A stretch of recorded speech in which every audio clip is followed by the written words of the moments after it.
The basic ruling in Islam as far as ibadah, as far as acts of worship are concerned, as far as Islamic rulings are concerned, generally it is the same for a man and for a woman, unless there is evidence which proves otherwise. For example, everyone needs to offer salah 5 times a day, which is compulsory, and the women, they are exempted from offering salah when they are in the state of menses. But the men, they have to offer salah in all situations. The women, they are exempted when they are in the state of menses, or when a woman is menstruating. She is exempted from offering salah, and she does not have to make up for the salah that she has missed. The same is the case with fasting. All men and women need to fast in the month of Ramadan. Allah subhanahu wa ta'ala says in the glorious Quran, Surah Al-Baqarah, chapter number 2, verse number 183.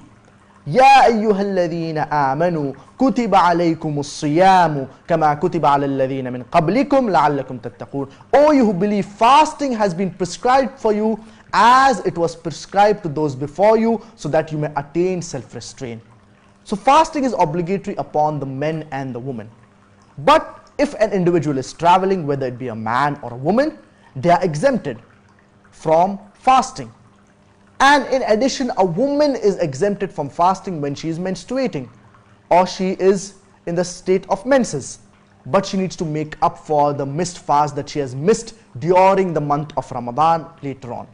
So the basic ruling for men and women in Islam, and as far as ibadah is concerned, they are the same for the man and for the woman, unless there is evidence which proves otherwise. As far as the methodology and the way of offering salah is concerned, it is almost the same for the man and for the woman.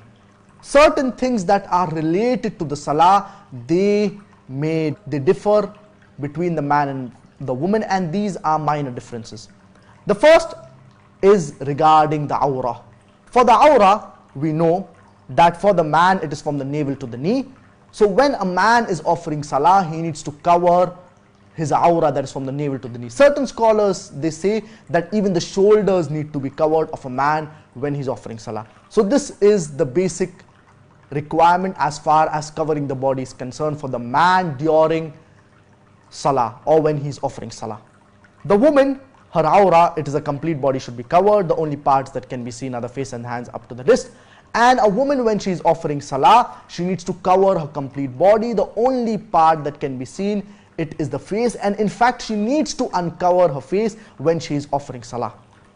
So this is as far as the awrah is concerned. The woman, she needs to cover her complete body, and her face needs to be uncovered when she is offering salah. And the man, he needs to cover his awrah, that is from the navel to the knee. Certain scholars say that the shoulders need to be covered as well when a man is offering his salah. This is regarding the awrah, what we need to cover when we are offering salah. Besides this, as far as the congregational salah is concerned, there are certain differences between the man and the woman. And Imam Nawawi rahimahullah, he has mentioned regarding these differences. For a man, it is compulsory that he offers the 5 daily prayer in congregation in the masjid. For the woman, it is not compulsory for her to offer the 5 daily prayer in congregation in the masjid. But if she wishes, she may offer the 5 daily prayer in congregation in the masjid if there is a proper designated area for the sisters or for the woman.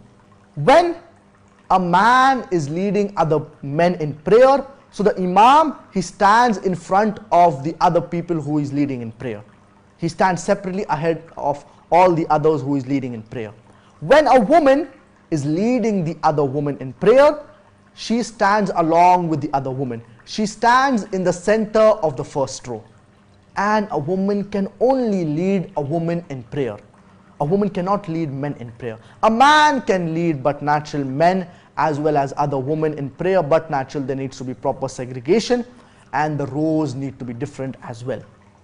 A woman, before she leads other women in prayer, she need not give the adhan, that is a call to prayer. In addition, when a woman, she is leading other women in prayer, she can lead other women in prayer, but at the same time, she can only lead women in the congregation prayer. She cannot lead men. And if a man is leading for example, his wife in prayer. So they do not stand in the same row, but the woman, that is the wife, stands behind the husband separately. So this is very important. And as far as the rows for the men are concerned, the best row, it is the first row for the men. For the woman, the best row, it is the back rows. So these are few differences as far as things that are related to salah are concerned, and these are as far as congregational salah it is concerned. There is an opinion that is mentioned by Imam An-Nawawi. He said that Imam Shafi'i said that the woman, when she is offering her salah, she should keep her body parts close to her body, her hands close to her body, and her other body parts close to her body. This is an opinion of, as Imam An-Nawawi has rightly said, regarding Imam Shafi'i. So the woman, she should keep her body parts close to herself. This is more modest for her. But basically, as I mentioned earlier, the methodology and the way of offering the salah, it is almost the same for the man and for the woman. The other things that are related to salah, and as far as the congregational salah is concerned, there are minor differences between the salah of the woman and the salah of the men. So I hope that answers your question.